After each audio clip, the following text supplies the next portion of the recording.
Hi guys, it's so nice to have you guys here at KVRX library, our KVRX library. We have Silver Cup. Can you guys introduce yourselves?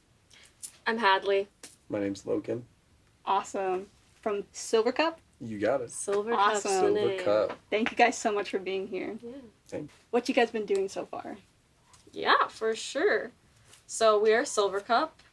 We started this little family band thing that we're doing in late 2019, and we got the name from a fish food plant that our great-great-grandfather founded, passed down through the generations, and then my dad actually sold it a few years back when we were younger, and so we took on the name as our legacy. We're siblings. Oh my If you hadn't gathered that yet. Yeah. And we started right before the pandemic, and so, it really, we grew, and our roots were sort of based in just getting music out and content creation, social media stuff. And this summer, we've been on tour across the entire country with Flamingos in the Tree, and so that's kind of what we're up to right now. Is this your first tour or First big one. first big tour? We've done a lot of small little legs, like a week here, maybe like a weekend somewhere. Mm-hmm. Because we're from Salt Lake City and we live in New York now, it's easy to do like a quick bout to Denver or head to LA or go to Boise or whatever. And then in New York, it's easy to be like Boston, Philly, Baltimore, So this is by far the most daunting and largest tour we've done, which has been a really great learning experience because it's given us a good taste of this is what it looks like night after night for 29 dates. Yeah. It's a lot. That's so awesome. You guys enjoying it so far? Touring Yes. life? Yeah, it's been so fun for me. Like I said, we started right before the pandemic. And when we very first started in late 2019, we were actually living on opposite sides of the country because I was at school in New York City and he was still living in Utah. And so, that means we didn't play live until much later into our Silver Cup careers. And so, and even then, we haven't had the opportunity to play live, a lot. We, of course, have. Once things started opening back up and shows started happening, we were playing shows. But this is my first band. This is the first time I've been this kind of a performer, someone that performs original music and is on stage with live instruments. I mostly did, choir and theater growing up. And so it's, was a major adjustment for me performing live. It was really, really hard to sort of get comfortable.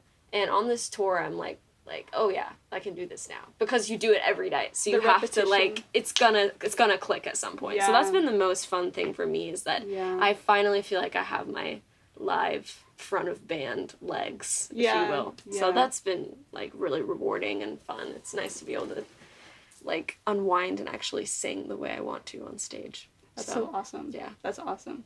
And so, in your previous experience, when you guys first started, you said you started in the pandemic. So was that could you talk a little bit about how that kind of fed into your journey so far and where you are today? How has that affected you guys as a project, as a band? Yeah, I mean, how they would say a different story, I'll say mine just for the sake of, the question, I guess. But I'd been in bands prior to Hadley and Silver Cup. I was your classic 14-year-old, I only listen to indie music, kid. I had to be on, the coolest trends and all these things, and then I would write music and show girls that I played music and, kind of that classic sort of vibe. And so I'd been through, prior band that had some record label success, and then I got rid of that band after it imploded.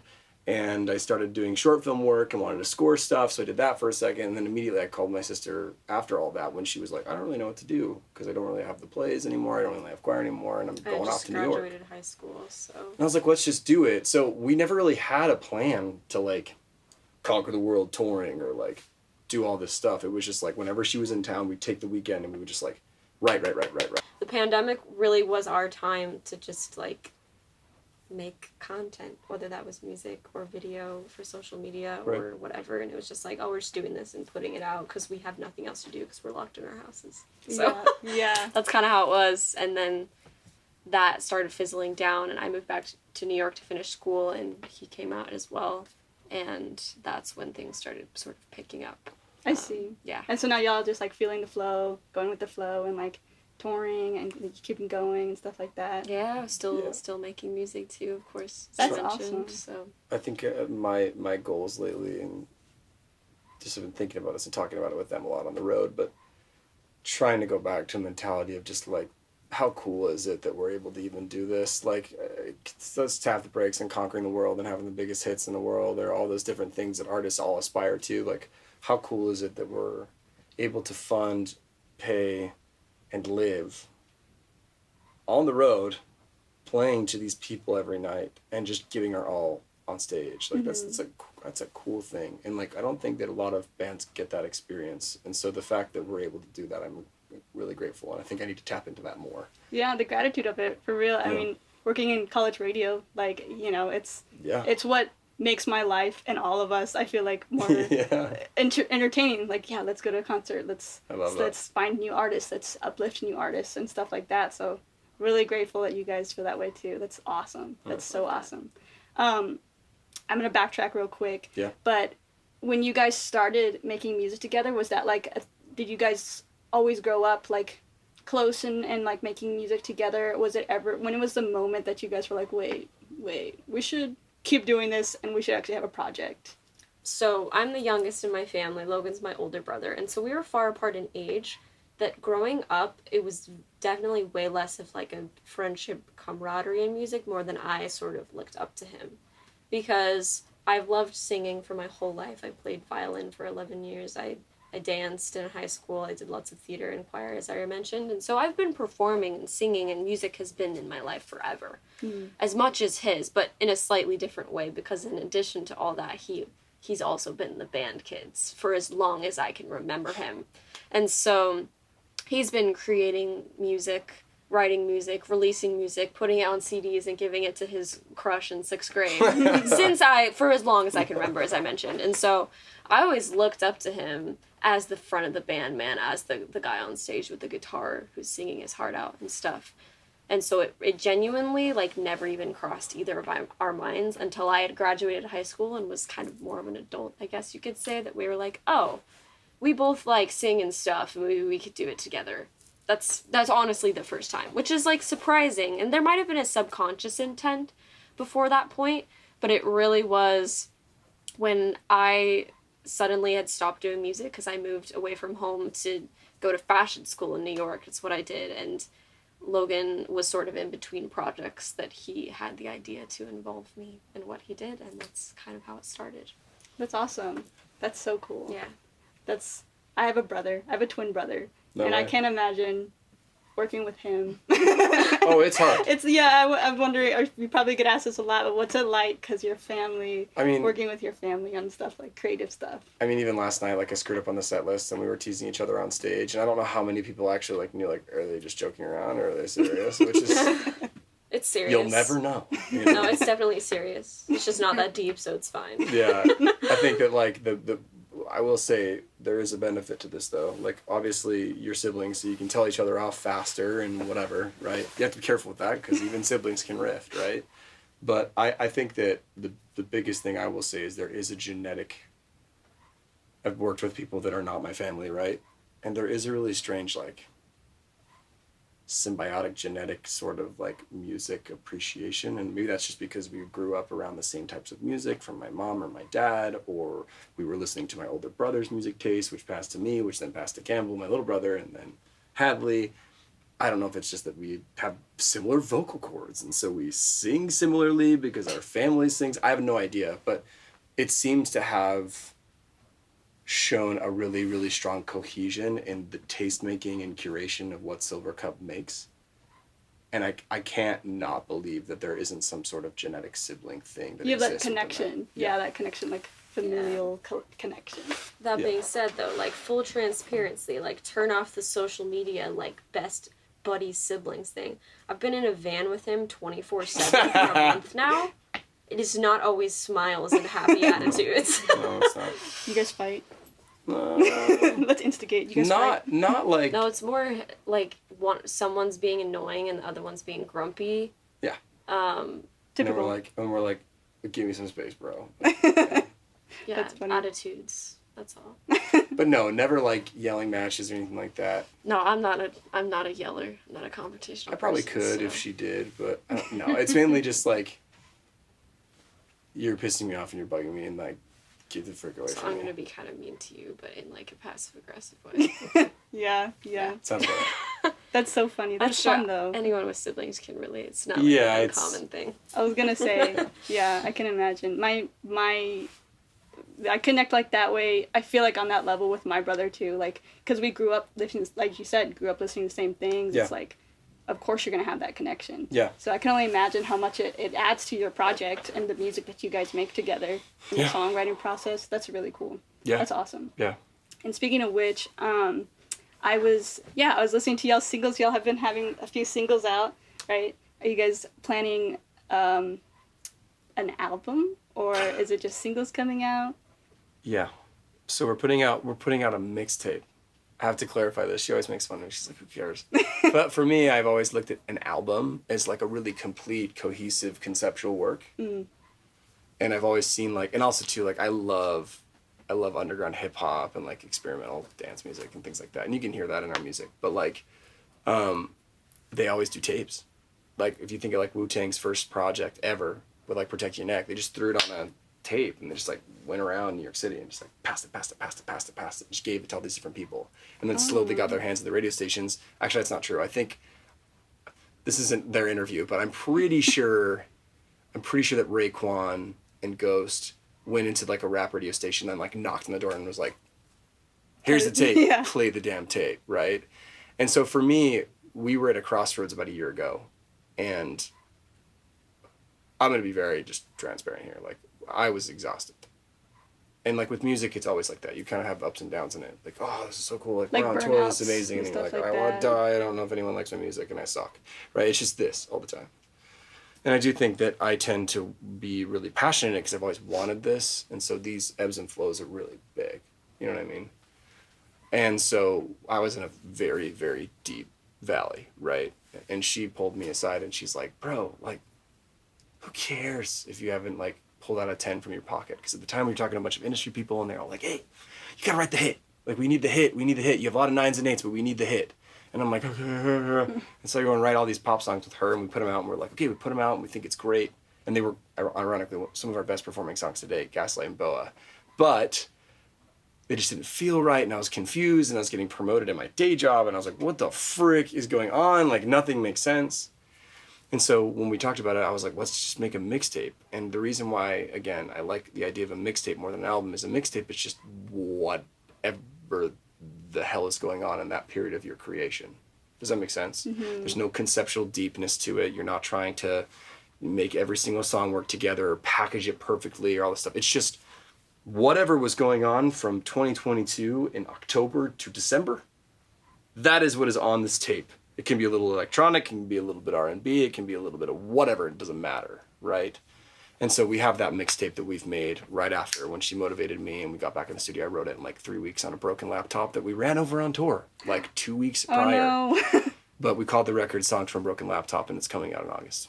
That's so we're cool. really excited about that. Are you gonna do that? Knock on people's doors and send out Honestly, that we mixtape? should. That's awesome. We are making cassettes though. We're mass manufacturing cassettes, and we're gonna obviously do like a drop or whatever. But That's they're gonna be awesome. We designed them like with the boutique thing in mind. Very They're- custom. They're very looking, cool. Very cool. Very I love a quirky. cassette. That's awesome. Yeah, It's they're gonna be cute. so cool. Yeah. Be a fun collectible item, if not something that you can actually listen If you to. don't have your mom's Walkman, you can at least put it up in your room. Yeah. you It's know? pretty. It's pretty. It's a prop. Yeah, it's very pretty looking. But That's yeah, so so we're cool. really excited about that. And we actually too, in hastiness for that excitement, we just announced like literally 2 hours ago to our fans that we're gonna drop a single tomorrow. Just because Yeah, it we're was like, a spontaneous choice because we've had our 3 singles from off the mixtape, but we were like, it's been so long since we've released something, literally like 3 weeks.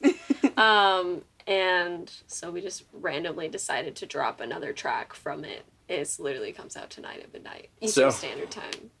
Tonight So at tomorrow, midnight. technically, it's tomorrow. Which don't know if this but- will be up by then. That's fine. But I mean, again, it was to that same mentality of just like, Oh, who cares? Like, we're Who not going to cares? do the pre-save thing for 2 weeks. We just like the song, and we've been playing it live, and people have liked People it liked live, it so live. let's just put it out. we're just gonna put it up. Yeah. That's so exciting. Mhm. I was listening to the past singles. They're awesome. They're so Thank good. you. I've been listening to them. We've been listening to them in the station today, and I hear a lot of different influences. I can't even pinpoint, what I'm hearing, and it's cool. It's really awesome.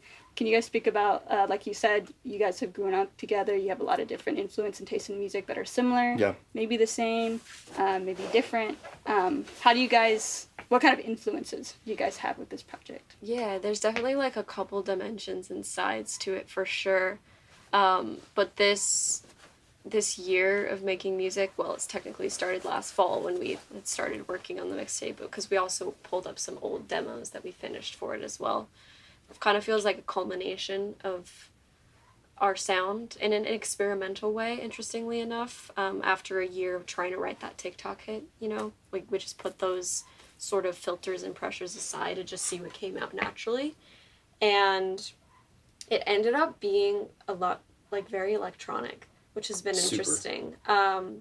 And I personally am super, super into the sort of electro-pop influences from my young childhood, like Imogen Heap, the Postal Service, and I'm obsessed with Caroline Polachek, who she takes a lot of inspiration from that as well, in her own very unique and fantastic way. I also look up to her a lot as a vocalist, so I always shout her out for that. But yeah, it feels very nostalgic. It feels very 2000s. It feels very electronic while still being really authentic to some of, like, the sampling techniques that we've used since the very first song we ever released. Yep. And of course we have that, like, indie pop songwriting over the top. So that's kind of my perspective on the influences, or how I would describe it.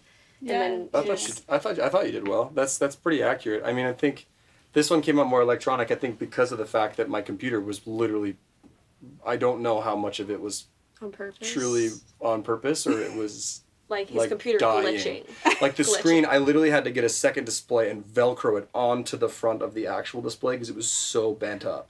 And I had to use it because I didn't have enough money to pay for a new laptop. And so there was a lot of crunchiness and a lot of, like, bit crushed kind of Glitchy. distortion sounding Yeah. glitchiness going on. And again, we exported those out from that computer and threw it into a Pro Tool session when we were in the studio with our mixing engineer, Carl. And we were still like, are these Like, is that just right? a malfunction? Or is that Well, it just, sounds like, cool, so broken? we're keeping But we're like, we No, don't give a yeah. crap, we're just going to make it. And that's why it's called Songs from Broken Laptop. And I would say a lot of those bands, like the Postal Service and that kind of IDM world of the late 90s, early 2000s, and then the indie pop stuff that's, Imogen Heap or, like, Dido or, like, I mean, there's so many we could mention. But, like, it kind of fell that way. I don't think we were trying to do it that way. It just fell that way. I think I was listening to a lot of the Postal Service at the time. And, like, Jimmy Tombarella's, like, huge inspiration for me, and, like, Fortet's a huge inspiration for me. But, like, I never thought I would ever make records like theirs because they're just super experimental. Mm-hmm. Of But course, there's some of it in there. It's not like you pull up our tunes and you're like, oh yeah, this is, like, electronic music, you Yeah, know? Like, yeah. clearly It's not. we It's have pop. we have a pretty unique sound. We like to claim that, at least, for good or bad, because sometimes it's hard to break into spaces because people are like, I don't understand what this is. Well, yeah, I'm But- gonna turn the tables on you. When you heard it, what did you think it sounded like? I definitely First impression. I definitely felt that. Like, I don't I guess kind of retro in the sense of EDM, where I heard it very poppy and I was like, oh, this sounds like, like I'm back when I was in, like, elementary school or, like, middle school, and I was Yeah. like listening to, like, the radio, and how that kind of scene was a little bit different when pop was Yeah. kind of changing times, and it was more electronic and samples and stuff like that. So I really enjoyed it. I thought it was like, oh, this is different. The mixtape is fun too because there's a lot of different flavors on it. Like, it's cohesive for sure, but the nature of it being a mixtape and just being whatever came out of us in, like, a couple months of time revisiting old demos or starting up new things. There's a few songs you put next to each other and you're like, okay, like, this is a sound, clearly, because it has our voices and our Sounds sort of like Silverfoot, signatures yeah. in it, but it's also like, these are, like, different. So that's been fun too, because I feel like having a couple different sounds or being able to listen to a project from start to finish and it's not just like kind of the same song with a slightly different melody is fun. So that we're proud of as well. Like there's variety in a cohesive way. It's really cool. Yeah. I love it. So let's do some fun questions now. Yay. Let's get into it. Swig. You guys are from Utah? Salt Lake City. Salt Lake City, baby. Mhm. Born and raised. What is swig? So, in Utah, we don't have a lot of coffee or alcohol drinkers. So, Nope. people drink soda like crazy. And back in I can't tell the historical origin story of swig accurately, so do not like quote me on this, but basically someone started like a mixed drink soda shop like when I was a kid, and it blew up over the whole People state. loved it. And so now there's like several chains But that it's non-alcoholic. just soda. Think of mocktails, but not alcoholic. It's just like Oh. like fountain sodas, and then you put different syrups and flavorings in it. And like if you've been on TikTok, you've probably seen people like trash on the Diet Coke with milk in it thing. It's good. Like I promise you, Milk? I personally worked at one of these shops called So Delicious for a few years. When I was younger, as a mixologist, that was my title. And Yeah, when like, you said mixed drinks, I was like, okay, so like other sodas, not milk. I wasn't thinking milk. Yeah, See, like it's not coffee like, creamer It's and not like That's half insane. milk and soda. It's like a cup of soda and then you like Splash. splash of milk just to like make it a little a creamy. little cream So in it's there. kind of like a float a little bit. Kind Yeah, of. actually, that's pretty But decent. people drink these like That's actually a really good example. it's. Okay. You would think that this is a dessert. This is like people's morning coffee in Utah. Yeah, like moms will Oh. go drop off their kids and get a 24 ounce and then just keep Oh, going 24, more like 44. 44, yeah. Yeah. And we do flavor combos like Diet Coke with coconut and lime and a little cream. My favorite's Dr. Pepper with raspberry and coconut and a little cream. Like, they're tasty. Just you gotta try it to know, I guess. Honestly, if we had a Diet Coke, a lime, coffee creamer, we could make you and a little bit of coconut. Well, that's if you're like Coconut real mixologist No, over here. you need You the could do coconut. those three and you could still get the flavor and you would get it. You know those little coffee creamer cups that you For can get me, right off the top? really, really need to have coconuts. I don't know what he's talking about. Because the original Dirty Diet Coke is lime and coconut. So They we don't just have decided a to drink put in milk Austin. They have to try it. Yeah, so find like coconut cream or something like Coconut that. cream. Or even, I'm telling you, if you do this, it'll. It's just not like I don't like your way. You're so a he's wrong. purist. She's a mixologist. Yeah. She is a mixologist. I am not. No, okay? but lime and milk, like that's it. You need some sort of creamy flavoring. Yes, like that is it. coconuts. See, the If you sibling don't, element is if you coming only out. have like vanilla cream, lose the lime. Okay. Yeah, Diet What? Coke with like vanilla cream would be good, without the lime. Okay. Yeah, because then it's Okay. just like a No, creamy put in the vanilla. lime. Stop. No, I don't know what to do. What? That defeats the purpose. You don't do lime and vanilla. That's disgusting. That's what a dirty Diet Coke is. No, it's coconut and not coconut. It's not vanilla. It's coconut. Excuse me. Ooh. Uh-oh. I'm the gonna expert try here, it. I'm okay? definitely gonna try it. Okay, we've I'm talked changed. enough about swig now. That's like Getting the most defensive. important thing. That was at the top of my fun questions. Glad we really dove into that. Another question that I had was, what's your favorite memory so far from tour, and like what's your favorite like memory that you guys had so far? We'll try to keep this shorter than the last one.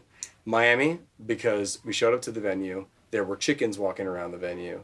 There are like mosquitoes everywhere, and it was like classic Miami sort of scenario, right?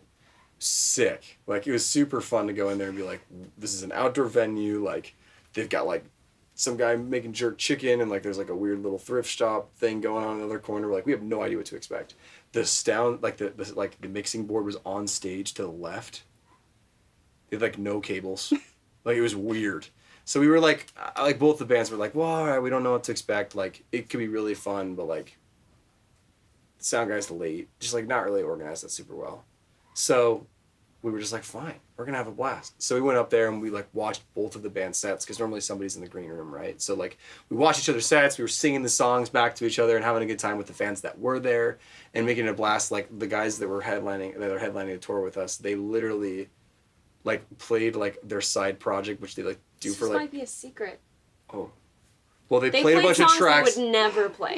And like it just because it was like whatever, and like we had a super fun time with it. Like it was like the again, I'm not gonna say who the local was, but like a local like played like a 50-minute, like 45-minute set. And like There was like weird it stuff was from the beginning that weird. we knew it was gonna be a little bit of an unusual show, and so we walked in and we are like, who cares? Like, let's just like let it be. was And the vibe. and it was so fun. So, And I think it Yeah. was just because it's like whether 5 people are here, everyone leaves, or the local plays a 30-hour and 30-minute set, whatever. We're just gonna go on and like hit it hard, have a bunch of fun, be goofy, and then get out. Like I was bugging her the whole time. I was like playing the guitar like right here in her face the whole time. You And she do was that like, every show. The vibes are there when it's a crazy day. Like yeah, we were like, screw it, let's just have fun. that sounds so awesome. That was the best cool. story I think for me at least so far. That's cool. That's cool. Let me try to think. I'm getting to the end here. It's fine. You've done great. You've done a We've great job. talked so much. Yeah, we- you have Thank you plenty guys I'm sure you have so plenty much. of crap. You're like, great. We're gonna Yeah. have to edit like. Well, it's good that we stuff. have. Yeah, it's good that we have a have lot because options. this is actually my first time like interviewing You're doing anybody. great. Thank you so much. Awesome, guys. Thank you guys for being here. It's Yeah. been so great, and I really hope you guys are enjoying Austin so far. We are. I know you guys are playing tonight in Austin at where at? Empire. Empire. Yeah. Okay, cool. That place is awesome. Yeah, we're Y'all gonna excited. have a We're good so time. excited. These last couple days on tour has been our first time in Texas at all. And Texas, so obviously baby. first time playing in Austin tonight. We're stoked. Other than that, we just got the rest of the tour. Follow us on social media, silvercup__. Our mixtape comes out in 2 weeks now. And yeah. That's awesome. The new song came out. Well, I guess comes out tomorrow. Yeah, so. the new song comes out tonight when we're talking, but it'll probably be out when By the whoever's time it's over, watching so- this sees this. So It's called All Alley Oxen. Free to go listen to it. check it out. Thank you for having us. Thank you guys so much. Stay connected, y'all. And this is KVRX 91.7 College Radio. Cool. Yay.